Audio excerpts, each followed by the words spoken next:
घरवा में हम सखी करत रलिया काम गे घरवा में घरवा में हम सखी करत रलिया काम गे घरवा में हम सखी करत रलिया काम के हौ छौड़ा सीटी मार के बोला छो पिछवान के हौ छौड़ा सीटी मार के बोला छो पिछवान के देखी लेलकै कोई तो हो जइबै बदनाम के देखी लेलकै कोई तो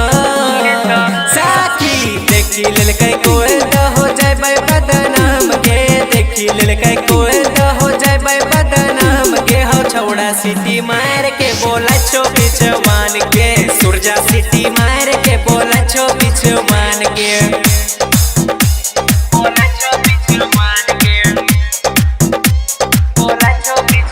अंगना में बैठ के हूँ टुकुर टुकुर ताके गे अंगना में बैठ के हूँ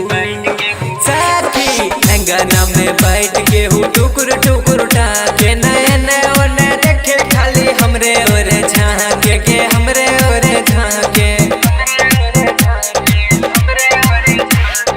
हमरे पीछे पड़त रहले हरदम सुबह सांझ के हमरे पीछे पड़त रहे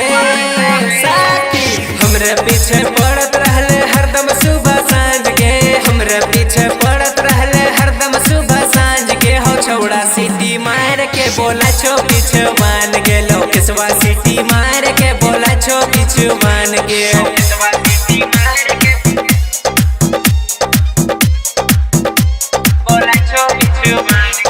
सोची सोची बात हमरा नहीं लगे मन गे सोची सोची बात हमरा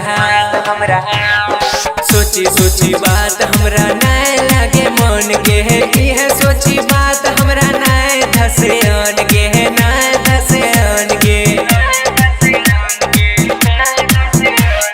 जान जे तो भैया तलैले तो जान गे जान जे तो भैया जान जे तो भैया तलैले तो जान गे कृष्णा निखिल के कही के ओकरा मना कर गे हौ छौड़ा सीटी